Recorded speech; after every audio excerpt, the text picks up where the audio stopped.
Hey guys, what's up? It's Alex or Nuznuz here, and welcome to another video. In this video, it's going to be kind of a sequel to my video where I had 10 RuneScape settings that will change your life, and that got great amount of feedback and positive feedback, and a lot of you were saying that a lot of those settings in that video you've never heard of before, and it really helped you out. And a lot of them I was actually surprised that so many people hadn't heard of. So I thought, maybe I should look through the settings again because there's so many settings. Jagex just has so many settings, it's probably so overwhelming for new players. I thought I would look through the settings again and try to find more that could really change your life and change how you play the game that you may not know about. So we're going to start out here and go to the settings, and we're going to start at interface here, and the first one we're going to do is in the game interaction menu, and it is skip boat cutscenes. So cutscenes will no longer occur when traveling by boat. I've just always had this on and used it. I think I must have turned it on a while ago. I'm not sure if it's on by default or not, but honestly, this is just so nice. When you travel with a boat, usually you have to, watch a cutscene, and then I believe you have to skip it yourself. But with this, it will just skip boat cutscenes, and cutscenes will no longer occur when traveling by boat. And honestly, this is just amazing if you're doing farm runs or anything that you're going to be on traveling by boat. So this is a really nice setting to have. Now, the next setting we're going to go to is we're going to go to the combat and action bar, and we're going to go to targeting. So with targeting, this actually allows you to target cycle. You can set a keybind and choose the mode, and basically this will allow you to switch your target without clicking. So if you're like in elite dungeons and you're killing a bunch of monsters and some die and you need to switch your target, you can switch your target without clicking. And this is really nice for places like Telos for target cycling on phase 5 and stuff like that. So if you've never heard of target cycling, this is how you get to it, and it really is nice for PVM, and I would highly, highly recommend it. Alright, so the next thing we're going to go to is action bars. And I was very shocked at this. A lot of you, I actually made a PVM setup video for my interface, and a lot of people were wondering how I got more than one action bar. So this is probably obvious to a lot of people, but I was surprised there were a lot of people that didn't know this. So basically you can display additional action bars. So you can go here and basically choose what action bar you want displayed, and you can display up to 4. So I have 4 action bars here, and then of course my main action bar. And this is really nice for any sort of high-level PVM, and I would definitely recommend fitting more action bars into your interface, as this is really going to help you out once you get into higher-level PVM, and it's just really nice to have all these action bars. So for those of you that did not know that you could display additional action bars, this is how you do it. It's in the action bar settings and under display additional action bars. So not something super hidden, but a lot of people actually did know this, so I thought I would mention it. So the next thing we're going to go to is interfaces and the buff bar. Now if you don't know the buff bar, basically when you drink a potion, you'll get a little buff on your screen, or when you activate an aura, you'll get a little buff on your screen. So basically what this does is it allows you to choose what you want on your buff bar and what you don't want on your buff bar. So you can choose, do you want potions, prayers, overhead prayers? Do you want to show scrimshaw effects? Do you want to show timers for familiars and legendary pets?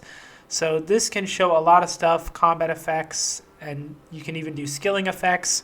So if you want to customize your buff bar, and maybe you don't like seeing all the buffs all the time, so you only want to see your potions and prayers, you can do that. Maybe you don't want overhead prayers because you don't need to be seeing that on your buff bar.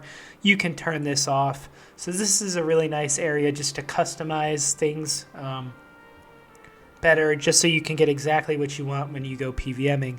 So I thought this was interesting. There's a lot of settings here that you can mess with, and I think it's nice to kind of just get a custom buff bar for yourself. The next thing we're going to go to is in the combat and action bar settings, and we're going to go to hit splats. Now honestly, for me, You can change your hit splat damage indicator, so you can change the color. So I have melee as yellow. I guess the default is red. I have ranged as green. And then I have magic hit splats as red. I'm actually going to change that to blue. So this is kind of how I think of the styles, like melee's yellow, ranged green, magic blue. I guess I could think of melee as red as well. But basically here you can customize the colors of your hit spots, which comes in handy just, if you want to see, clear your colors. You can even go to legacy numbers here as well. So you can do a lot of different colors. You can go dark blue, dark purple, and then basically you can change other players' hit spots. So what I have done is I've changed all other players' hit spots to brown, so then I can see mine better. But honestly, you can go here and do hide hit splats, so you won't even see other players' hit splats, and you'll only see yours, which honestly is probably even better option than changing them all to brown. But just so if you're in a big group boss and you want to really see clearly what you're hitting, this is a nice place to go and customize things. And of course, it's nice to customize, colors for what you want. Some people prefer different colors. So I thought this was interesting. I actually had messed with this a long time ago, but I hadn't been back to it to look at it. So this hide hit splats button seems pretty nice for hiding other players' hit splats. So then I can just see what I hit. And, because I don't know, if you're in a group boss with like 5 to 10 people, I don't know if you're really worried about what other people are hitting. I kind of just want to see, am I critting? What am I hitting? You know what I mean? So I think this is a really underrated setting, and I would definitely take advantage with customizing this along with the buff bar as well. So another thing that we're going to go to is in skills and experience and virtual leveling. Now, I just found this out. I did not know this. So basically, you can, when you look at somebody and they have like 120 in a skill, if you look here, let's see, what was mine at? I think mine was a gem. So if you look here, I have 120 defense and it's showing a gem. I thought this was just like Jagex's thing. Like I thought everybody that had a 120 would get a little gem, and then everybody that had 200 mil would get a flame. This is how mine was. So, I have 200 mil magic, so I see a flame. I thought this was always how it was. But apparently you can go in here and actually change it to whatever you want, which I had no idea. So I can make it be a dragon. When I have 200 mil, I can do a sparkle, a sword, a flame, a Triskelion key, a star. You can make it have nothing. I did not know this. I think this is really cool to customize, what you want. You can toggle golden trim around max level stats, which I just found that out right now as we're speaking. I did not know that, so that's pretty cool as well. And you can just turn virtual leveling off if you want. I kind of like it on though, but I did not know this. I did not know that you could change these icons. It's really crazy, all the stuff, how long I've been playing this game, and I just assumed that like the gem and the fire was like the default, that you couldn't change it. So this was one that really shocked me. It's not a huge deal, like it's not going to help you PVM or anything like that, but it's just a cool little thing I found that I was like, I did not know that. I'm pretty shocked. So, yeah, I don't know how many times I've said I'm shocked about this, but let me just say again, I'm shocked.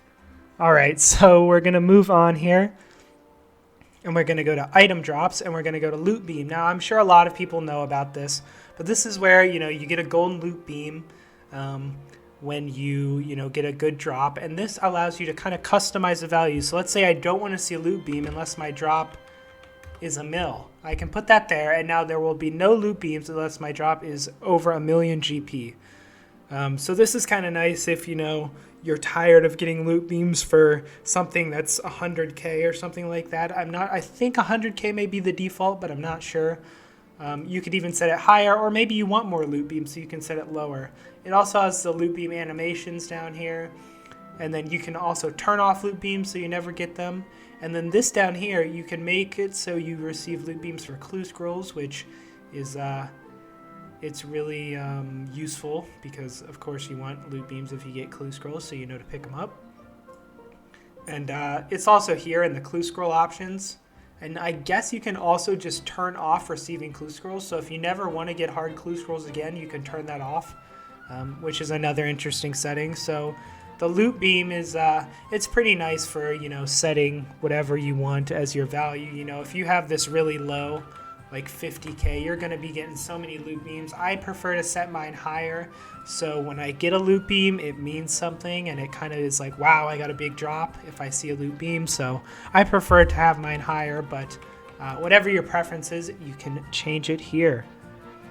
And we're actually going to go to messages and social now, and we're going to go to broadcast. So if you're tired of getting, as you can see down here, broadcasts all the time spammed in your chat, you can actually turn off what you want to see. So if you just want to see like drops and treasure trails, you can keep those on, and then you can turn off broadcasts for people that are getting different levels, because people get 99s all the time. So you can turn those off, and then you're not going to be constantly getting spammed in your chat with people getting 99 skills and stuff like that. You can do it for your friends as well. Maybe you do want to see people that are your friends get level 99 in a skill, so you can tell them congrats. So you could keep it on over here. Same with the clan. So this is kind of a nice area to customize as well, in case you're tired of seeing the pesky 99 skill, 120 skill messages in your chat. So I definitely recommend going here if you're tired of any of that. And last but not least, for the settings, I just thought I'd throw this in here, is retro skill capes. So this will basically allow you to switch between using the old and new models for skill capes. So if you want, you can get the old skill cape models back if you do the retro, if you check these off, or you can uncheck them and get the normal skill, the new models. So this is just a little setting if some of you are fans of the older skill capes. But yeah, that's about it for the settings. I hope I helped you guys find settings that really made your experience better in RuneScape. And I think I've covered a lot of settings in my last two videos. So if you haven't seen the last video, I'll put a link here at the end. A little card at the end of the video. Make sure you subscribe if you haven't. Like the video, comment, tell me what you thought. And if you'd like to support me, at the end of the video, there will also be a link to look at my channel memberships. If you'd like to join, there's a lot of perks and stuff you can get there. But yeah, I just want to say thanks for watching, guys, and I'll see you in a new episode.